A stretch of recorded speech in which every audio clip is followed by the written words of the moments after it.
Halo, assalamualaikum. Gimana nih kabarnya? Semoga tetap selalu sehat ya. Dan jangan lupa untuk selalu menerapkan protokol kesehatan, yaitu 3M. Menjaga jarak, memakai masker, dan selalu mencuci tangan. Nah, perkenalkan, kami dari kelompok 2, profesi nurse. Di sini kami akan menjelaskan terkait mobilisasi pasca operasi atau setelah operasi. Nah, apa sih mobilisasi setelah operasi atau pasca operasi itu? Baik, mari kita simak ya.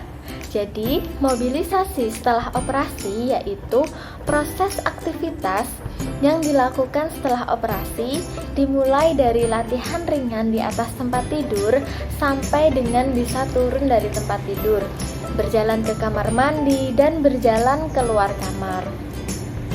Mobilisasi dini merupakan suatu aspek terpenting pada fungsi fisiologis karena hal itu esensial untuk mempertahankan kemandirian.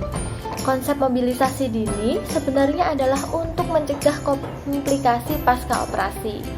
Nah, dari kedua definisi tersebut dapat disimpulkan bahwa mobilisasi dini merupakan upaya mempertahankan kemandirian seawal mungkin dengan cara membimbing klien untuk mempertahankan fungsi fisiologisnya. Mobilisasi sangat penting khususnya bagi pasien setelah operasi. Nah, mobilisasi sendiri yakni merupakan suatu proses aktivitas dengan cara membimbing pasien untuk melakukan latihan-latihan ringan dari atas tempat tidur sampai turun dari tempat tidur. Misalnya, pasien dapat berjalan ke kamar mandi, dapat berjalan keluar kamar, dan sebagainya. Tujuan dari mobilisasi itu sendiri yakni untuk mempertahankan fungsi dari tubuh itu sendiri. Lalu yang kedua dapat menghilangkan stres apabila terlalu lama dalam kamar, lalu meningkatkan relaksasi, dan yang terpenting dapat mencegah adanya komplikasi. Salah satunya yakni dekubitus yang diakibatkan karena terlalu lama tirah baring atau terlalu lama tidur di ranjang.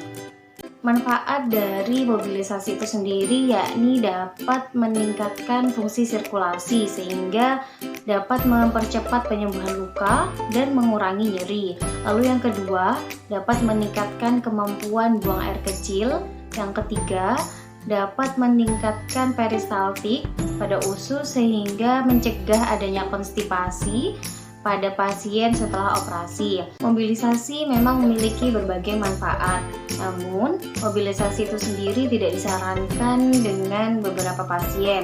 Salah satunya yakni pasien dengan kelainan pada sendi atau tulang, atau pasien dengan fraktur pada area tertentu sehingga tidak memungkinkan untuk melakukan mobilisasi. Dan yang terakhir yakni pasien yang memang tidak disarankan untuk melakukan mobilisasi dan harus melakukan tirah baring, salah satunya yakni pasien dengan penyakit jantung dan pada pasien dengan fraktur sumsum tulang belakang.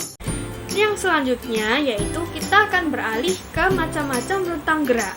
Macam-macam rentang gerak dibedakan menjadi 3, yaitu rentang gerak aktif, rentang gerak pasif, dan rentang gerak fungsional. Yang pertama yaitu rentang gerak aktif. Rentang gerak aktif adalah suatu rentang gerak yang dapat dilakukan oleh individu atau klien, di mana di sini tidak ada keterbatasan dan klien dapat melakukan aktivitas tersebut secara aktif atau secara mandiri tanpa dibantu oleh perawat atau fisioterapis. Nah, yang kedua yaitu rentang gerak secara pasif. Rentang gerak secara pasif ini adalah rentang gerak yang dilakukan oleh pasien yang dimana pasien memerlukan bantuan yang dibantu oleh perawat atau fisioterapis dalam melakukan pergerakan dan berfungsi untuk mencegah kontraktur atau kekakuan pada sendi atau otot individu. Yang selanjutnya yaitu rentang gerak fungsional. Rentang gerak fungsional yaitu rentang gerak di mana bertujuan untuk meningkatkan kekuatan otot dan sendi.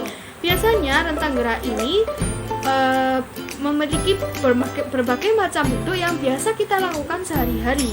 Misalnya dalam aktivitas sehari-hari seperti berjalan, seperti berlari, ataupun berolahraga yang tujuannya untuk memperkuat otot dan sendi. Yang selanjutnya yaitu kita akan menjelaskan tentang mobilisasi. Mobilisasi dibedakan menjadi dua, yaitu mobilisasi penuh dan mobilisasi sebagian. Yang pertama, mobilisasi penuh adalah suatu keadaan yang dimiliki oleh klien di mana klien dapat menggerakkan seluruh anggota tubuhnya secara bebas tanpa adanya keterbatasan yang ditimbulkan oleh gangguan fungsi saraf sensorik dan saraf motorik. Yang kedua yaitu mobilisasi sebagian. Mobilisasi sebagian yaitu mobilisasi yang dapat dilakukan oleh klien dengan keadaan keterbatasan yang disebabkan oleh gangguan fungsi saraf sensorik dan saraf motorik, di mana mobilisasi sebagian ini dibedakan menjadi dua. Yang pertama yaitu mobilisasi sebagian yang bersifat temporer, di mana temporer ini artinya sementara. Jadi, klien mengalami gangguan pergerakan atau mengalami keterbatasan pergerakan karena adanya suatu gangguan pada sendi atau dislokasi sendi atau adanya fraktur atau patah tulang. Yang kedua yaitu mobilisasi sebagian yang bersifat permanen atau tidak dapat kembali, yang mana gangguan ini disebabkan oleh keadaan gangguan fungsi saraf sensorik dan motorik yang kita temukan dalam keadaan seperti penyakit stroke atau keadaan-keadaan cedera tulang belakang yang menimbulkan suatu kelemahan pada satu atau seluruh bagian tubuh. Selanjutnya, prosedur mobilisasi dini pada pasien postoperasi. Yang pertama yaitu persiapan.